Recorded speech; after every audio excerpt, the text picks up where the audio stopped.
1924 June 14 ജർമ്മനിയിലെ ഓൾഡെ എന്ന ഗ്രാമത്തിൽ പിതാവ് ബെർണാഡ് മോണിങ്മാനും മാതാവ് പൗളയ്ക്കും കൂടി 6 മക്കളിൽ മൂന്നാമത്തെ മകളായി ജനിച്ച് 1924 ജൂൺ 18 ഓൾഡെ ഗ്രാമത്തിൽ സെൻറ്റ് ജോൺ ദി ബാപ്റ്റിസ്റ്റ് ദേവാലയത്തിൽ പൗള കാതറിൻ എന്ന് സ്നാനമേറ്റു.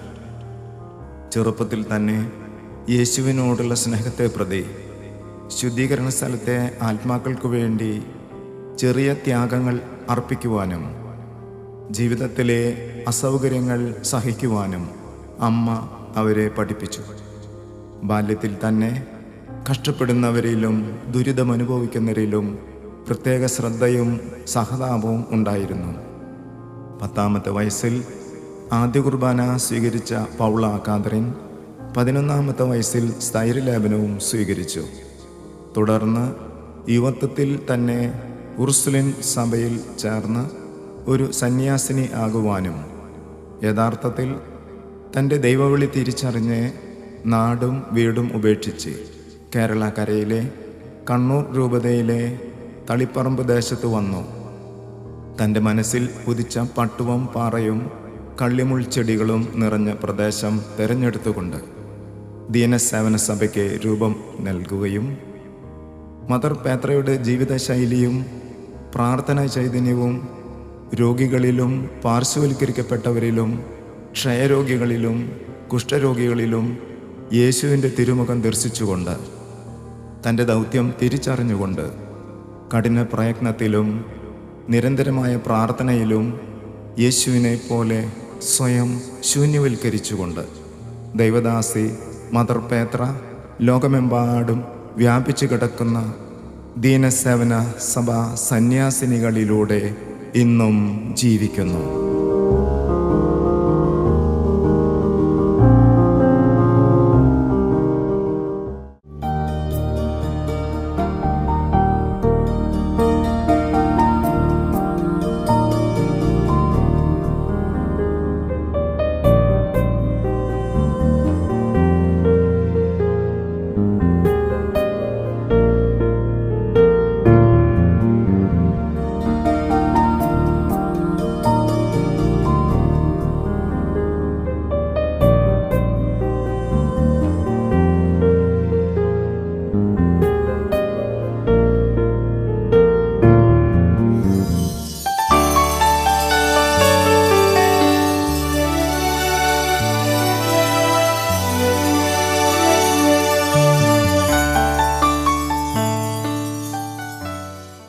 ഈ നാളുകൾ കൊണ്ട് ഏകദേശം 700ഓളം രോഗികൾ, മാനസിക രോഗികൾ ഈ ലൂർദ് ഭവനിലൂടെ കടന്നു പോയിട്ടുണ്ട്.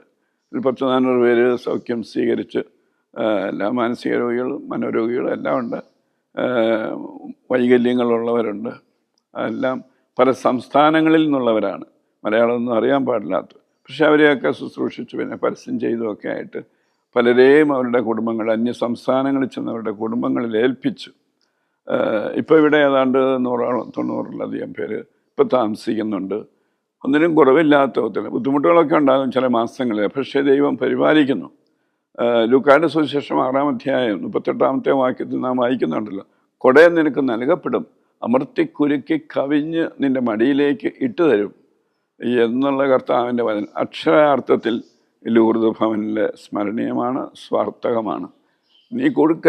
ജോസ് തന്നെ കൊടുക്കാനായിട്ട് സ്വയം സന്നദ്ധനായി തൻ്റെ വരുമാനം മുഴുവനും, തൻ്റെ എല്ലാ ആരോഗ്യവും ശക്തിയും മുഴുവൻ കർത്താവിനും സാധുക്കൾക്ക് വേണ്ടി കൊടുക്കാൻ. സാധുക്കൾക്ക് വേണ്ടി കൊടുക്കുന്നതൊക്കെ എപ്പോഴും പ്രതിഫലമുള്ളതാണല്ലോ. കാരണം പച്ചവെള്ളം കൊടുത്താൽ പ്രതിഫലമുണ്ടെന്ന് പറയുമ്പോൾ ഒരാളുടെ ജീവിതം മുഴുവനും ഈ പാവപ്പെട്ടവർക്ക് വേണ്ടി സമർപ്പിക്കുമ്പോൾ തീർച്ചയായിട്ടും കർത്താവ് ഇന്നിവിടെ കാണുന്ന, ഇപ്പം ഞാൻ നിൽക്കുന്ന ഈ ചാപ്പല്, അതൊരു സന്യാസ സമൂഹം. അവർക്ക് പ്രേരണ കിട്ടി, എവിടുന്നോ അവർക്ക് പണം കിട്ടി, ലക്ഷങ്ങൾ ചിലവാക്കി പണിതാണ് ഈ ചാപ്പല്. അങ്ങനെ ഓരോരുത്തരും ഓരോരോ അവസരത്തിൽ ഇന്നുള്ള ഈ രോഗികൾക്ക് താമസിക്കാനുള്ള കെട്ടിടങ്ങളും സംവിധാനങ്ങളും എല്ലാം ഓരോരുത്തരുടെ നിസ്തുലമായ സഹായത്തിൻ്റെ, സഹകരണത്തിൻ്റെ ഫലമാണ്. ഇന്നും കർത്താവ് പരിപാലിക്കുന്നു.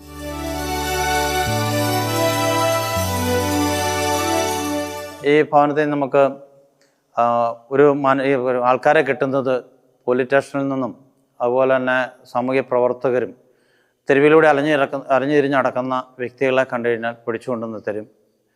അപ്പോൾ ഞങ്ങൾ ഈ തുടങ്ങിയ ഇടയ്ക്ക് ഞങ്ങൾക്ക് കോട്ടയത്തുനിന്ന് ഇങ്ങനെ ഒരു ഫോൺ വന്നു. അപ്പം ഞങ്ങൾക്ക് അവിടെ വണ്ടിയൊന്നുമില്ല അന്ന്. ഫോൺ വന്ന് പള്ളിക്ക് ഇങ്ങനെ കോട്ടയം സ്റ്റാൻഡിൻ്റെ അവിടെ ഒരാൾ കിടപ്പുണ്ട് എന്ന്. എന്നോട് അവർ പറഞ്ഞു ഒരു വാടകയ്ക്ക് വണ്ടി വിളിച്ചുകൊണ്ട് പോരെ, അവർ പൈസ കൊടുത്തേക്കാമെന്ന് പറഞ്ഞു. അങ്ങനെ വാടകയ്ക്ക് വണ്ടിയും വിളിച്ച് ഞങ്ങൾ അവിടെ ചെന്ന്, ഞാനും ഈ ഡ്രൈവറേ ഉള്ളൂ അവിടെ. അപ്പോൾ പുള്ളി പറഞ്ഞ ഒരു 5-6 പേരെ കൊണ്ടുവരണം, പിടിച്ച് കെട്ടി കൊണ്ടുകൊണ്ട് വരുമെന്നാണ് പറഞ്ഞത്. അപ്പം അങ്ങനെ പറഞ്ഞ് ഞങ്ങൾ കോട്ടയം ടൗണിൽ ചെന്നു. അപ്പോൾ ഒരു വടിയൊക്കെ കുത്തി, കഷത്തിലൊരു വടിയൊക്കെ കുത്തിയൊരു പുള്ളി നിൽപ്പുണ്ട്, മുടിയൊക്കെ നീട്ടി, പ്രാകൃത വേഷത്തിൽ താടി മുടിയെല്ലാം നീട്ടി. അപ്പോൾ ഞാൻ ചെന്ന് ഈ മനുഷ്യനായിട്ട് സംസാരിച്ചു. എന്നിട്ട് പുള്ളിയെ ഞാൻ വണ്ടിയെ കയറ്റി കൊണ്ടുവന്നു. അപ്പോൾ പുള്ളി ആദ്യം കയറിയാലായിരുന്നു. കഴിഞ്ഞപ്പോൾ പിന്നെ പുള്ളിയോട് ആശുപത്രി കൊണ്ടുപോകാനാന്ന് പറഞ്ഞപ്പോൾ പുള്ളി കയറി വന്നു. പക്ഷേ ഈ പുള്ളിയെ പുറകിലിരുത്തിയിട്ട് ഈ പുള്ളിയുടെ കൂടെ ഞാനിരുന്നിട്ടും നമുക്ക് വണ്ടിയിൽ ഇരിക്കാൻ പറ്റത്തില്ല. കാരണം വെച്ചാൽ അതുപോലെ ശരീരം ചീഞ്ഞിട്ടുള്ള മണം, നമുക്ക് ഛർദ്ദിക്കാൻ വരുന്നു, ഭയങ്കര മണം.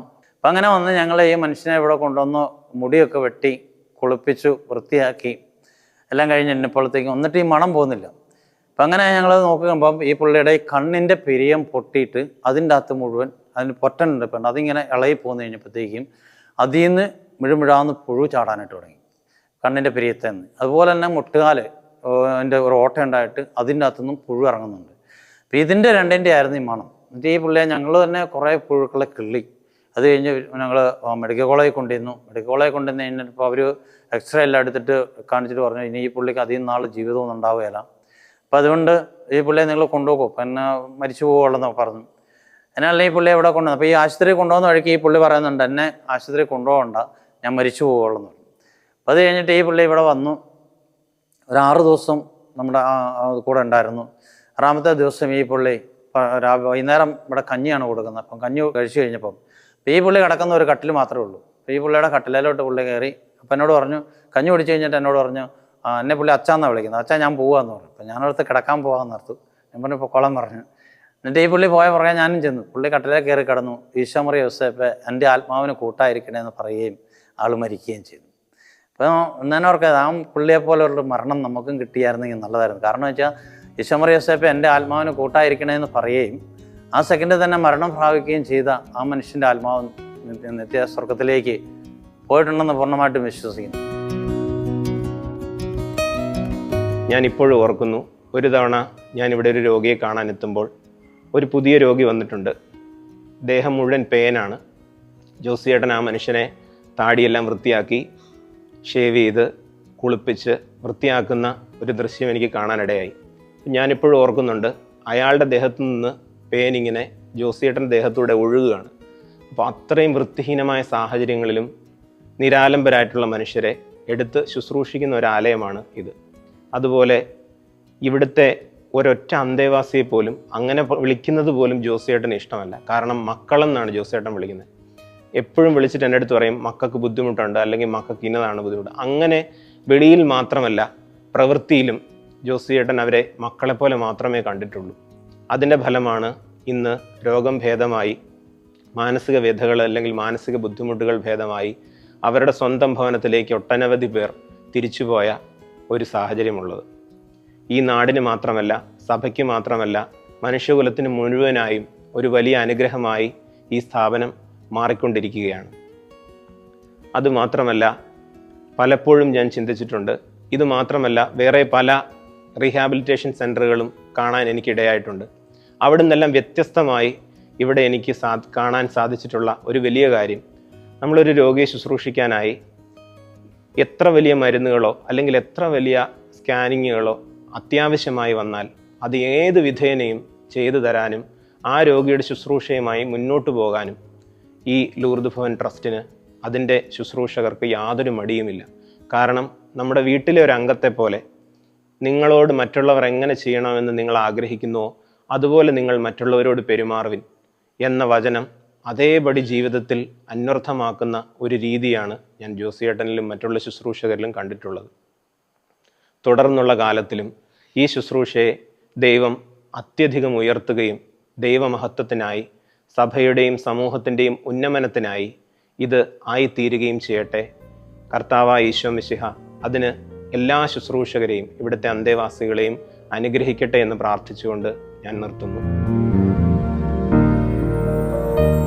ഞാൻ BC നേഴ്സാണ്. ഞാൻ 6 മാസമായി ലൂർദ് ഭവൻ ട്രസ്റ്റിൽ സേവനം അർപ്പിക്കുന്നു. എൻ്റെ ആദ്യത്തെ ഒരു പടിയെന്ന് വേണമെങ്കിൽ ഇവിടുത്തെ നേഴ്സിംഗ് ജോലി എന്ന് പറയാം. നിലവിലിപ്പോൾ ഇവിടെ 72 ഇൻമേറ്റ്സാണ് ഇവിടെ ഉള്ളത്. ഇവിടെ വരുന്നതെന്ന് പറഞ്ഞിട്ടുണ്ടെങ്കിൽ എല്ലാവരും അനാഥമായി വഴിയിൽ കൂടെ തെരുവിലൂടെ അലഞ്ഞു നടക്കുന്നവരാണ്. ഒന്നെങ്കിൽ പോലീസുകാർ അങ്ങനെയുള്ളവരാണ് ഈ സ്ഥാപനങ്ങളിൽ കൊണ്ടുവരുന്നത്. ഇവിടെ ഞാൻ വളരെ സന്തോഷത്തോടെയാണ് എൻ്റെ സേവനം അനുഷ്ഠിക്കുന്നത്. ജോസിയേട്ടനും ടീമും വളരെ നാളുകൾക്ക് മുമ്പ് മുതൽ പ്രവർത്തിക്കുന്ന ഈ മേഖലയിൽ ഞാൻ മെമ്പറാകുന്നതിന് മുമ്പ് മുതൽ അവരോടൊപ്പം പ്രവർത്തിക്കാനും അവരുടെ ആവശ്യങ്ങളുമായിട്ട് കണ്ടറിഞ്ഞ് അവരോടൊപ്പം നിൽക്കാനുമൊക്കെ ഈശ്വരനൊരു അനുഗ്രഹം എനിക്ക് നൽകിയിട്ടുണ്ട്. പള്ളിക്കത്തോട് പഞ്ചായത്തിൽ സാധാരണക്കാരന് കൈത്താങ്ങായി നിൽക്കുന്ന ഈ പ്രസ്ഥാനം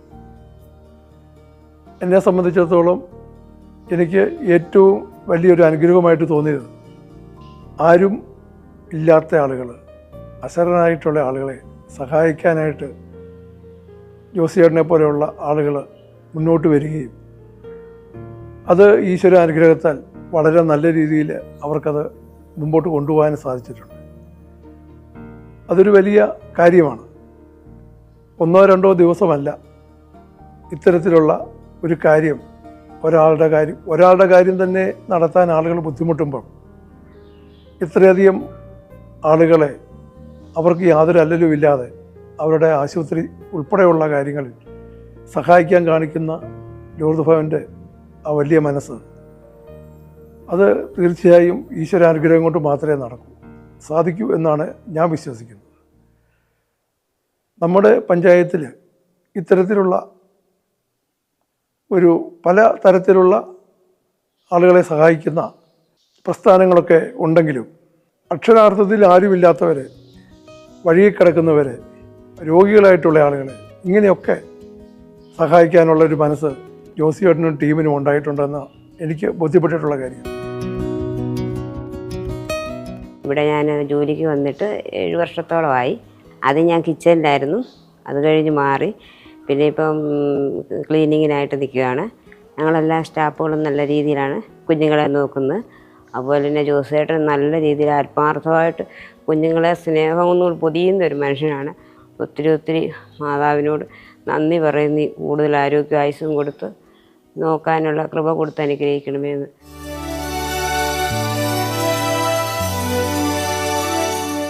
ഈ നാടിന് മാത്രമല്ല, നമ്മുടെ കേരളത്തിന് അകത്തും പുറത്തുമുള്ളവരെല്ലാം ഈ ട്രസ്റ്റിനെ പറ്റി അറിയുകയും ഇതിന് വേണ്ട ക്രമീകരണങ്ങളൊക്കെ ചെയ്യുകയും ചെയ്യുന്നുണ്ട്. പ്രത്യേകിച്ച് പള്ളിക്കത്തോട് ദേശം എന്ന് ഇപ്പോൾ അറിയപ്പെടുന്നത് തന്നെ ഈ ലൂർദ് ഭവൻ ട്രസ്റ്റിൻ്റെ ഒരു പ്രവർത്തനങ്ങൾ കൊണ്ടും കൂടിയാണ്. പ്രത്യേകിച്ച് ഇവിടുത്തെ അന്തേവാസികളുടെ ജീവിത രീതി, അവരുടെ ആ ഒരു പ്രശ്നങ്ങളും പ്രയാസങ്ങളും ഒക്കെ മനസ്സിലാക്കി അവരെ സഹായിക്കുകയൊക്കെ ചെയ്യുന്നുണ്ട്. പ്രത്യേകിച്ച് ഒരുപാട് സന്തോഷം തോന്നുന്നുണ്ട്. നമുക്ക് സെർവിങ്, ദൈവത്തിന് വേണ്ടി ഒരു സേവനം നടത്തുക എന്ന് പറയുന്നത് വളരെ വലിയൊരു കാര്യമാണ്. അത് ഏറ്റവും ഭംഗിയായി ഉത്തരവാദിത്വത്തോടു കൂടി ഇവിടെയുള്ളവർ ചെയ്യുന്നുണ്ട്. അതിന് നേതൃത്വം കൊടുക്കുന്ന ജോസേട്ടനാണെങ്കിലും അതുപോലെ തന്നെ അരുവിക്കുഴി പള്ളിക്കാർ, ആനിക്കാട് പള്ളിക്കാർ, അങ്ങനെ ഈ ദേശനിവാസികളെല്ലാവരും ഇതിനുവേണ്ടി നല്ലതായിട്ട് കഷ്ടപ്പെടുന്നുണ്ട്. പ്രത്യേകിച്ച് ഇവരുടെ ഈ ജീവിതത്തിൻ്റെ ഉന്നമനം എന്നും നമുക്ക് വളരെ സന്തോഷം നൽകുന്ന ഒന്നാണ്. കാരണം സമൂഹത്തിൽ വലിച്ചെറിയപ്പെടുന്ന അല്ലെങ്കിൽ സമൂഹം വേണ്ടെന്ന് വെക്കുന്ന ആൾക്കാരൊക്കെ ഇവിടെ വന്നിട്ടുണ്ട്. അവരെല്ലാം വളരെ സ്നേഹത്തോടു കൂടി, ലാളനയോടുകൂടി ഇവിടെ സംരക്ഷിക്കുകയും സഹായിക്കുകയും അവർക്ക് വേണ്ട ക്രമീകരണങ്ങളെല്ലാം ചെയ്തു കൊടുക്കുവാൻ സാധിക്കുന്നു എന്നുള്ളത് വളരെ സന്തോഷകരമായ ഒരു കാര്യമാണ്. പ്രത്യേകിച്ച് നമ്മുടെ ജീവിതത്തിൽ ക്രിസ്തു നമ്മളോട് പറഞ്ഞിരിക്കുന്ന പ്രകാരം മറ്റുള്ളവരെ സ്നേഹിക്കുകയും മറ്റുള്ളവരെ സഹായിക്കുകയും നമുക്കുള്ളത് പങ്കിട്ട് കൊടുക്കുകയും ചെയ്യുന്ന അനുഭവമാണ് ഇവിടെ കാണുവാനായിട്ട് സാധിക്കുന്നത്. അതുകൊണ്ട് വളരെ സന്തോഷമുണ്ട്.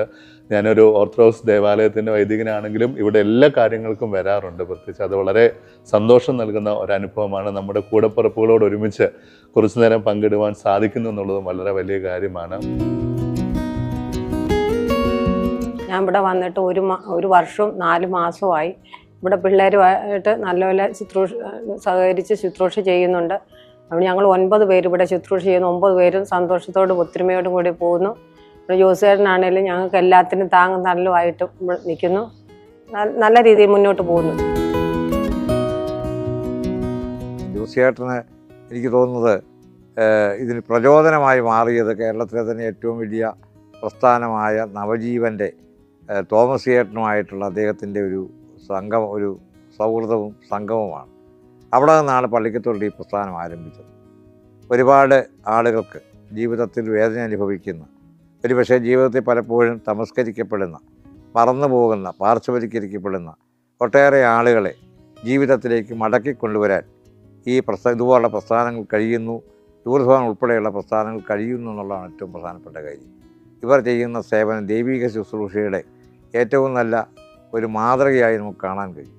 ഒരുപക്ഷെ ഞാനൊക്കെ ഓർക്കാറുണ്ട്, ജനപ്രതിനിധികളെന്ന നിലയിലൊക്കെ ഞങ്ങൾ പല പ്രവർത്തനങ്ങളിലും ഏർപ്പെടുമ്പോഴും ഇവർ ചെയ്യുന്ന നിഷ്കാമമായ, ഇവർ ചെയ്യുന്ന നിസ്തുലമായ പ്രവർത്തനങ്ങളെ നമുക്ക് എത്ര പറഞ്ഞാലും നമുക്ക് വിസ്മരിക്കാൻ കഴിയില്ല.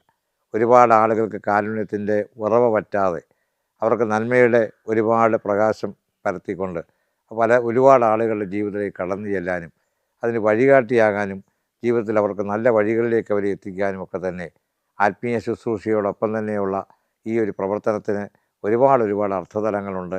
ഞാൻ ഈ പ്രസ്ഥാനത്തിന് പ്രത്യേകിച്ച് ലൂർദ് ഭവനും അതിൻ്റെ പ്രവർത്തനത്തിന് നേതൃത്വം നൽകുന്ന ഞങ്ങളുടെയൊക്കെ ഏറെ സുഹൃത്തായ ജോസിയേട്ടനെ ഈ സന്ദർഭത്തിലെ വളരെ സ്നേഹപൂർവ്വം ഓർക്കുന്നു. മാത്രമല്ല ഇതിനോടൊപ്പം തന്നെ അദ്ദേഹത്തിൻ്റെ ഈ പ്രവർത്തനങ്ങൾക്ക് ഒരുപക്ഷെ ആരും അറിയാതെ നിൻ്റെ ഒരു കൈ ചെയ്യുന്ന മറ്റൊരു കൈ അറിയരുത് എന്നുള്ള ബൈബിളിലെ വാക്ക് പോലെ തന്നെ ഒരുപാട് ആളുകൾ അവരാരാണെന്ന് പോലും അറിയാതെ ഈ പ്രസ്ഥാനത്തെ സഹായിച്ചുകൊണ്ട് അവരുടെ പിന്തുണയും ആർജിക്കുന്നു എന്നുള്ളതും എടുത്തു പറയാതിരിക്കുക. അവരെയും നമുക്ക് തീർച്ചയായിട്ടും ഈ സന്ദർഭത്തിൽ ഓർക്കേണ്ടതുണ്ട്.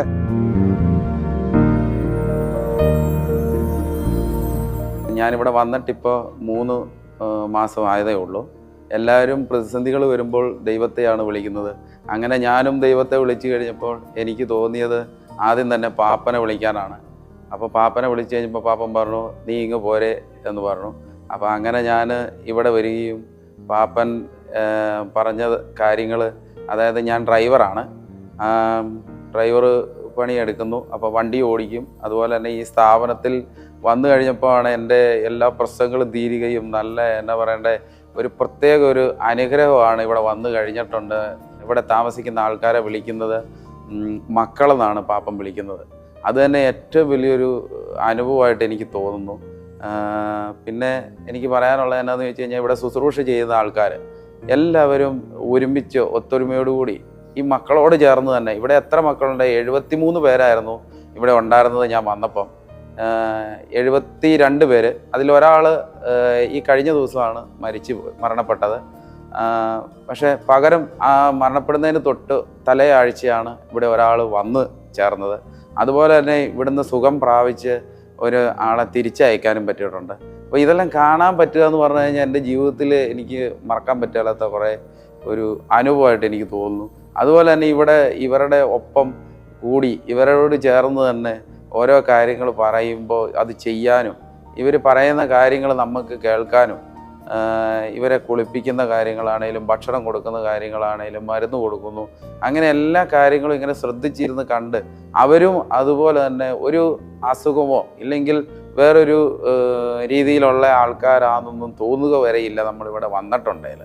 അത്രയൊരു ഇതായിട്ടാണ് ഇവിടെ ഈ കാര്യങ്ങൾ നടന്നു പോകുന്നത്. അതുപോലെ തന്നെ ഇവിടെ ഈ അടുത്ത് ഫാമും ഈ പറമ്പും കാര്യങ്ങളൊക്കെ ഉണ്ട്.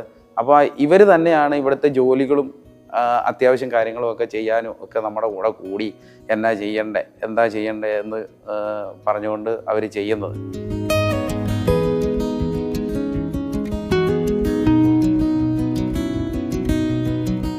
ഞാൻ കൃപാസനത്തിൽ ഉടമ്പടി എടുത്തതിൻ്റെ ഭാഗമായി എനിക്ക് കാരുണ്യപ്രവൃത്തി ചെയ്യാൻ പ്രചോദനം ഉണ്ടാകുകയും അതിൻ്റെ ഭാഗമായി 2023 ഏപ്രിൽ മുതൽ ഞാൻ ലൂർദ് ഭവനിൽ ശുശ്രൂഷകനായിട്ട് ആഴ്ചയിൽ ഒരു ദിവസം ജോലി ചെയ്യുന്നു. എനിക്ക് ഇവിടെ മക്കളെ ശുശ്രൂഷിക്കാനുള്ള ഒരു അവസരം ദൈവം ഒരുക്കി തന്നു.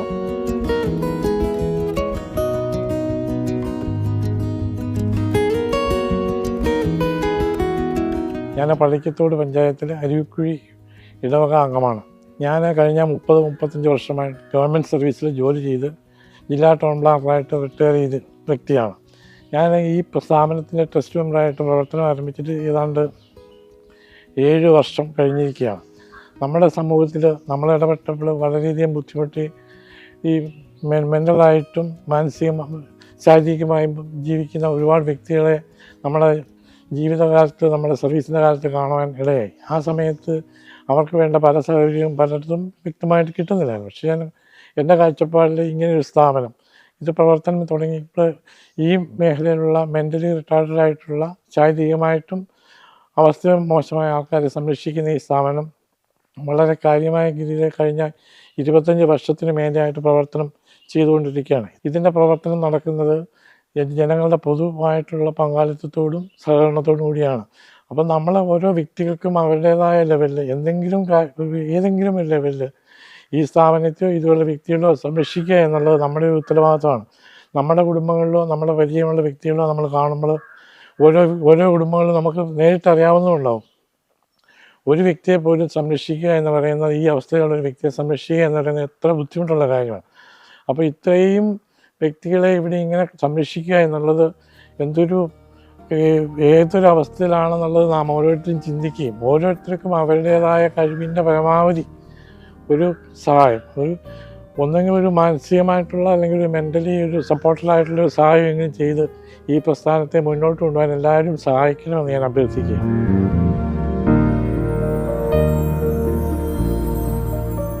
ഈ ഭവനത്തിന് ഞങ്ങൾക്കൊരു വലിയ അനുഭവം ഉണ്ടായി. ഒരു ദിവസം ഈ ഭവനം തുടങ്ങി ഒരു 16 പേരുള്ളപ്പോൾ ഒരു ദിവസം ഇവിടെ പറഞ്ഞ ലൂക്കായ് എന്ന് പറഞ്ഞ ഒരാൾ, പുള്ളി മരിച്ചുപോയി.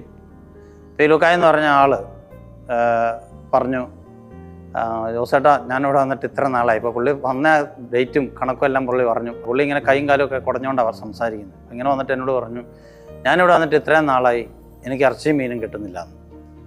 അപ്പോൾ സത്യം പറഞ്ഞാൽ അന്ന് നമുക്ക് തുടങ്ങിയേ ഉള്ളൂ. നമ്മൾ സാമ്പത്തികമായിട്ട് ഒന്നുമില്ല.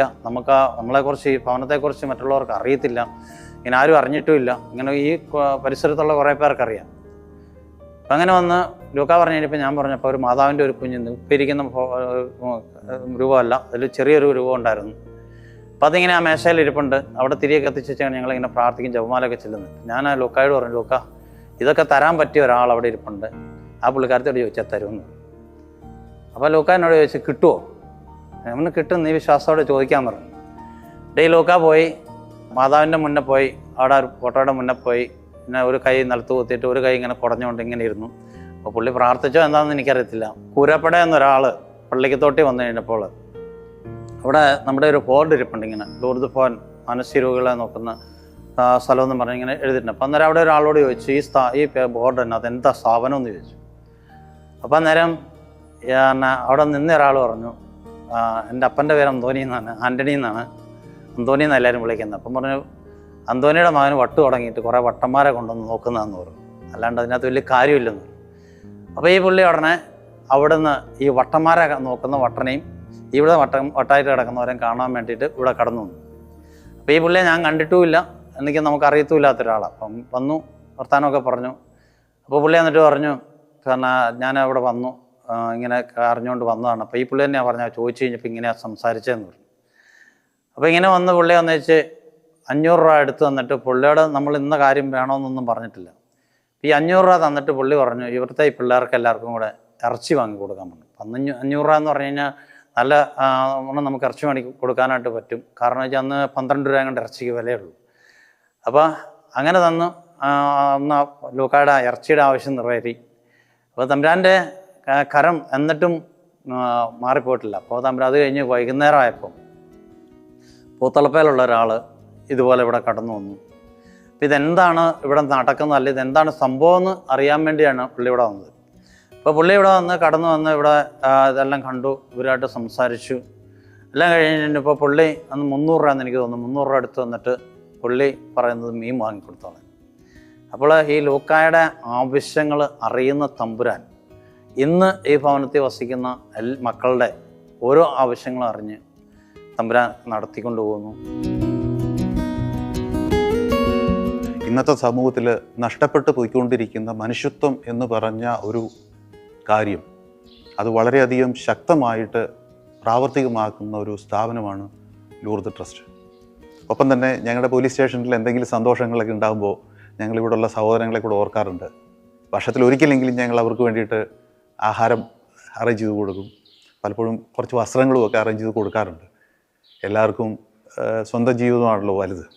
പൂർണ്ണമായിട്ടും മറ്റുള്ളവരെ സംരക്ഷിക്കാനും സഹായിക്കാനും പറ്റാത്തൊരു സാഹചര്യം ഉള്ളതുകൊണ്ട് ഞങ്ങൾ പോലീസ് സഹോദരങ്ങൾ 10-30 പോലീസുകാരുണ്ട് അവിടെ. ഞങ്ങളെല്ലാവരും കൂടിയിട്ട് ഇപ്പം അറ്റ് പ്രസൻറ്റ് നമ്മുടെ ലൂർദ് ട്രസ്റ്റിൽ 72 സഹോദരങ്ങളുണ്ട്. അപ്പോൾ അവരുടെ കാര്യങ്ങൾ മുഴുവൻ നടന്നു പോകേണ്ടതുമാണ്. അപ്പം നല്ല മനസ്കരായിട്ടുള്ള ആൾക്കാർ ഇത്രത്തോളം സഹായിക്കും, അത്രത്തോളം സഹായിച്ചാൽ മാത്രമേ ഇത്തരത്തിലുള്ള ട്രസ്റ്റുകൾ നടന്നു പോവുകയുള്ളൂ.